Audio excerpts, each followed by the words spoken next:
In 1991, Squaresoft released its fourth instalment of the Final Fantasy series, and its debut release for the fourth generation console cycle of the Super Nintendo, which was Final Fantasy IV. Now, we've recently discussed Final Fantasies 1, 2 and 3, and observed how each of them, in their own way, trial and errored their way through various approaches to gameplay and story design within the emerging phenomena of the JRPG subgenre.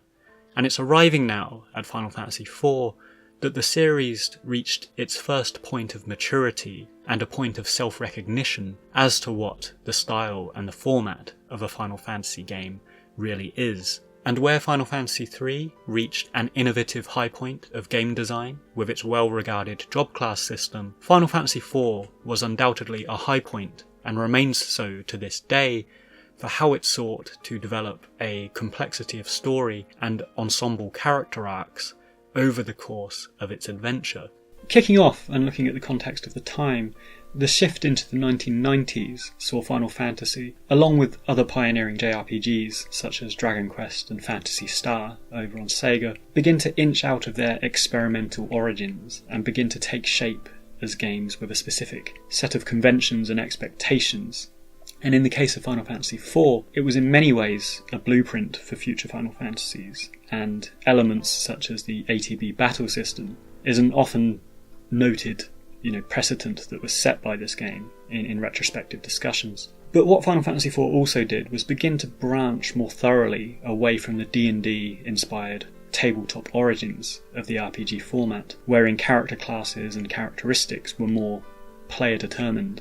And instead, it shifted focus onto storytelling and telling established character stories, rather than offering a generic set of heroes with very little to no personality or backstory. So, on this note, it's prudent to note that back in Final Fantasy II, Square did experiment with more conventional methods of storytelling, and rather than generic light warriors or onion knights, we took control of Firion and his friends to battle an evil empire, and the grinding RPG gameplay of Final Fantasy II was balanced around this cohesive but somewhat sparse storyline. So it was really Final Fantasy IV where we began seeing a massive shift towards a more considered and complex narrative, which owes partly to the advances in technology, I think, but also due to Hironobu Sakaguchi's growing maturity as a writer. So as such, FF4 proved a much more narrative-driven title, with a renewed focus on developing not only the hero's story arc, but also that of the individuals, the sub-characters who join our hero on his quest and comprise a sort of fellowship. So what we have in Final Fantasy IV is a furtive step towards the sprawling, intertwining character arcs that have since come to define the series. And rather than attention being focused purely on the broad arc of the heroes, the heroes defeating the villains, and that's it. We observe the plights of each fellowship character, their origins, their pursuits, and their progression over the course of the story. It departs from common gaming conventions of the time, and rather than Cecil as protagonist being the centre of attention, supporting casts such as Teller, Edward, Rydia, and Cid contribute equally to the story. And while Cecil is certainly the linchpin between these characters, and most often the intended player character, the weighting of the scenarios between this sizable cast make Final Fantasy IV a very obviously ensemble and narratively balanced game. Now, relating back to the introduction of fixed character classes in the gameplay mechanics, this wasn't an arbitrary limitation placed on the battle system, but rather it helped deliver on these aforementioned character stories. And by defining their classes, it helped establish both their role and status in the game world, but also their character development and their progression as the story wears on. For example, our hero Cecil starts out as a Dark Knight, a rather dubious title that establishes his characteristics and allegiances early on. A pivotal part of the game story is his transition into the Paladin class, which impacts both his design and gameplay, but is also crucial to his character development, within the wider story. And is something I don't think it could have been achievable, or at least not with the same impact, if the game had stuck with the more impersonal and player-determinate job class systems. In similar fashion, we have Rydia, who doesn't so much change job class as grow up and evolve into her designated summoner class, and Teller, who's likewise defined in both story and battle, by his veteran mage status and as a wielder of black magic, which does in fact prove his undoing and is essential to his story and progression, which I'll touch on shortly. But ultimately, the story of Final Fantasy IV was augmented by the introduction of fixed job classes, giving weight and personality to each playable character. And while some fans and players see fixed job classes as a limitation and prefer the more ambiguous or malleable systems, such as in Final Fantasy VII, for example, and I can appreciate that argument. Personally, I do like the pseudo-class system of Final Fantasy X, where you can sort of overlap and override the job class territories. I think using job classes as a personality-defining story element succeeded very well in Final Fantasy IV, and was a great step towards unifying the disparate aspects of gameplay. You know, now we have story reflecting battle skill sets and vice versa. So I think that was a great unifying and harmonising element of this particular Final Fantasy. So that's a look at the ensemble composition of the story, and I'll touch more on the characters momentarily. But taking a step back and looking at the setting of Final Fantasy IV, we find ourselves in a world partitioned up by various kingdoms and provincial towns in the now familiar Final Fantasy style, with progressive modes of transport that allow us to access more and more of the overworld as the story unfolds, and in this case, of course, underworld as well. We also have the familiar Final Fantasy use of crystals, and specifically crystals that are integral to planetary balance and power in the game. And much like other Final Fantasies, they are integral to the composition of the world and the central story as it unfolds. The encroachment of sci-fi elements on the otherwise high fantasy setting is also maintained and somewhat increased in Final Fantasy IV from the previous games. And what we have here is the merging of castles and knights and archaic feudal kingdoms with mechanised airships, giant robots and aliens on the moon. And indeed, touching on Final Fantasy IV's story, the narrative twist is, in fact, the existence of extraterrestrial life forms, of which Cecil is revealed to be one, and Golbez is revealed to be another. It embodies this shift into the sci-fi, that was kind of fully realised in Final Fantasy VII, Final Fantasy VIII. And, of course, the moon is also used as a throwback in Final Fantasy IX with Zidane and Kuja's story, which, thinking about it, actually overlaps quite strongly with Final Fantasy IV and Cecil's story, and Golbez and that relationship there. So, what's interesting about the setting and the narrative framework of Final Fantasy IV is that despite diluting its high fantasy origins, it still retained a lot of the Tolkien-esque and fairy tale elements that would go on to get lost or diluted in later games. For example, where Final Fantasy V and VI sees our protagonists as thieves and wanderers and adventurers, and Final Fantasy VII and VIII see our protagonists as mercenaries, most of our party in Final Fantasy IV comprises of royalty, princes, princesses, and the upper echelons of society. Indeed, even the ending sees Cecil marry Rosa to take the throne of Baron. So there's a very elitist composition of characters here that echoes earlier fantasy literature. And just looking at Tolkien's Fellowship of the Ring, we have Legolas and Gimli and Boromir, who are all princes of their respective kingdoms. And of course Aragorn, who finally ascends the throne in Return of the King. And in similar fashion, we have old fairy tales and folk tales, such as Beauty and the Beast or Sleeping Beauty, which usually have a prince as the romantic counterpart or the central protagonist. Such is the traditions of fantasy storytelling. So it's interesting that Final Fantasy IV was the last game to really compose its central party of reputed authority figures, rather than motley vagabonds. And those of you that might have watched my Final Fantasy Tactics video, that game was very interesting about how it turned that concept on its head and actually looked at authority and royalty as actually quite a villainous thing, and it was very based on the class system. But Final Fantasy IV, it presented a world where kingdoms and empires needed rescuing rather than rebelling against or overthrowing, such as we've seen in several other Final Fantasy titles that often comprise of an evil empire or something along those lines. Now, just noting back on the sci-fi aspects of Final Fantasy IV and how that was dialed up in this game to a sort of unprecedented degree until we got to about Final Fantasy 6 or 7. It was interesting to see how fans responded to this, and some of the more out there stuff, such as the extraterrestrial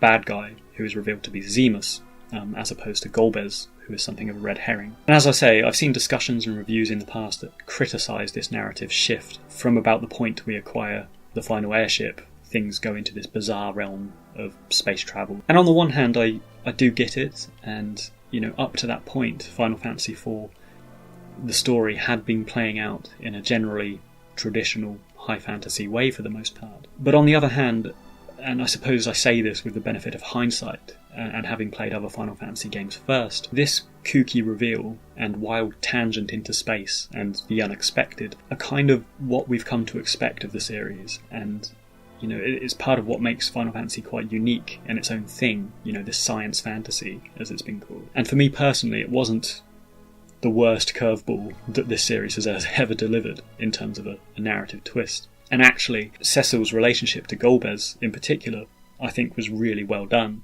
and I really quite liked that narrative turn. So, since we're noting Cecil and Golbez, let's touch on the themes of Final Fantasy IV. And this was the first game in the series that I think really started developing thematic arcs, to the central stories.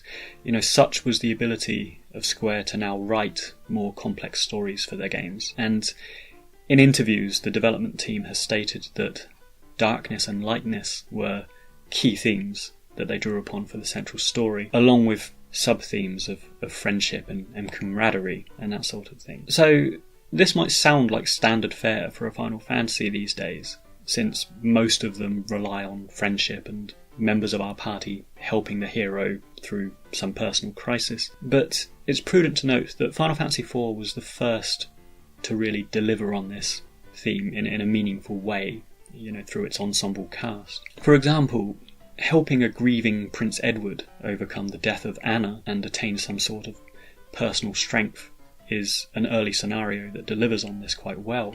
And so is trying to temper Teller's lust for revenge, over the death of his daughter, and Palom and Parom's selfless acts of petrification, for example. All of these small scenarios and little threads of the story contribute to a respective whole and help develop these character arcs under the unifying theme of friendship. Indeed, a pivotal scene that could be considered as the apex of this is when the surviving ensemble characters unite once more to battle the giant of Babel, which, in the remake of Final Fantasy IV, at least, is really delivered with some optimism and these great cinematic flourishes that's quite heartwarming, and once again, delivers strongly on this idea of friendship. Regarding the darkness to lightness, as Square have stated, this is most evident through Cecil's journey in particular, and for the first time we have a protagonist who has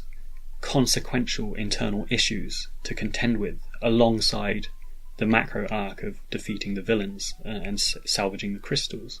His transition from a Dark Knight to a Paladin is essential to this, and the visual metaphoring in his appearance is a very literal delivery of the theme. But aside from the obvious aesthetic changes and gameplay changes, Cecil is also shown to be quite an insecure and self-critical character at the beginning of the game. He struggles with his identity and his blind loyalty to the manipulated King of Baron, and as such he is swiftly removed from his rank and his captaincy of the Red Wings. And it's only later, through a combination of his newly acquired friendships, and I think pivotally through his companionship with Rydia after the death of her mother, that Cecil self-actualizes.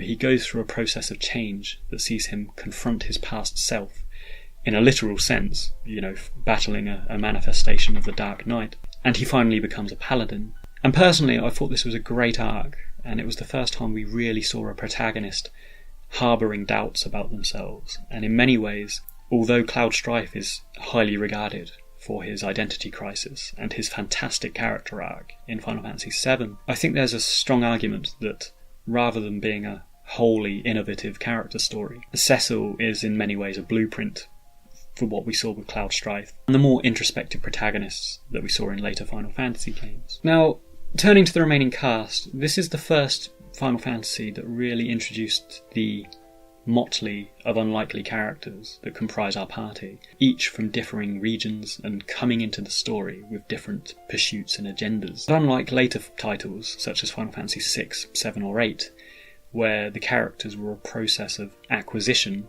and then from that point you could pretty much pick and choose your party from your favourite heroes, Final Fantasy IV handled party formation and character acquisition in a much more fluid, story-driven way, with almost every scenario featuring a specific set of characters in service of a particular narrative development, or plot point. Now, it's likely that the staggered inclusion of the party members and their pacing in the story roots back to the permanent job class system that Square had introduced in this title, and how they needed to sort of balance progression within the gameplay, perhaps.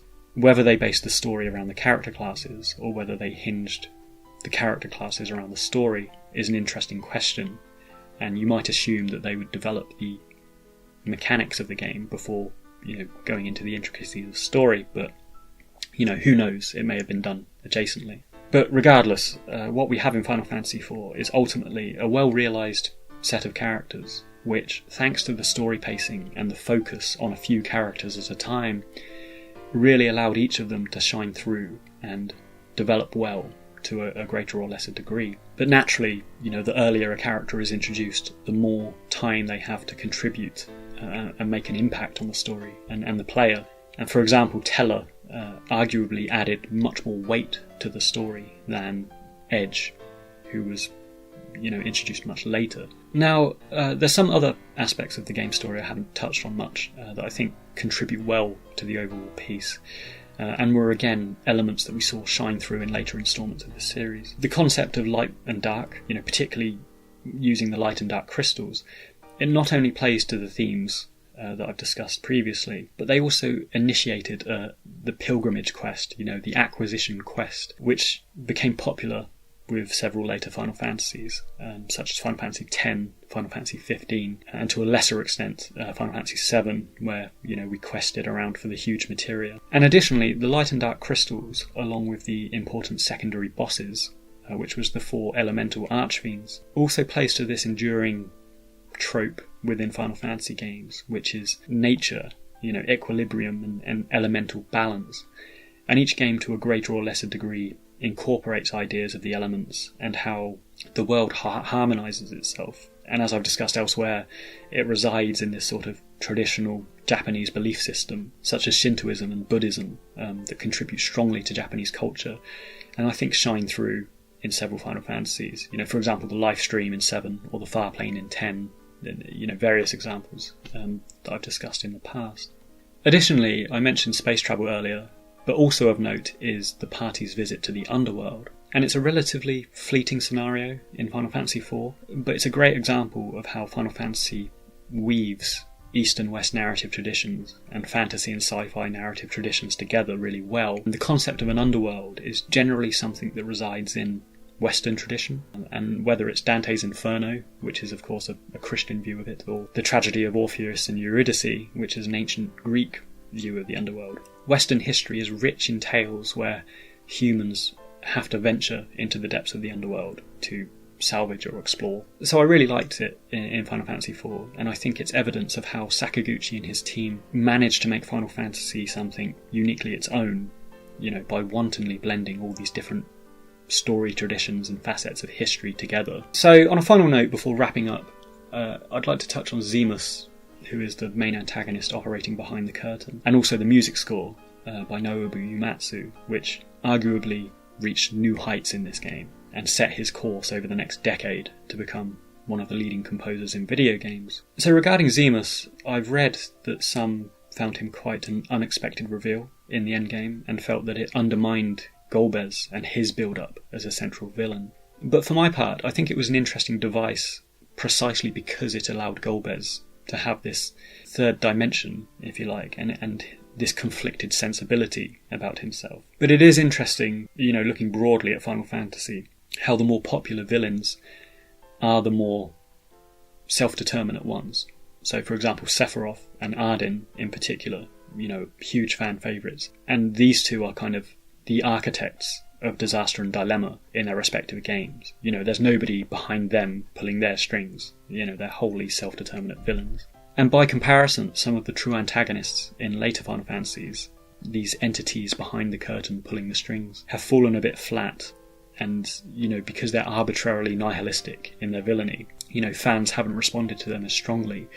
Yevon, as an example, and Necron, as another, have had, severe amounts of criticism levelled at them. And I suppose it boils down to these Final Fantasy villains wanting to destroy the world, but the self-determinate ones who feature throughout the story, such as Ardyn and Sephiroth, they are developed in such a way that we at least understand why they want to destroy the world, and we could go so far as to say that we develop empathy for them as an audience to a certain degree. While Zemus and Necron and Yevon, they are used much more to influence and craft a certain sad tragedy around the characters that they've led astray. For example, Golbez, Kuja and Jecht in the respective examples. So for my part, I can understand the criticisms that are levelled at these sort of ambiguous, nihilistic end bosses, but ultimately, for the most part, they service the story by helping to develop the prominent secondary villains, that we've contended with throughout the adventure.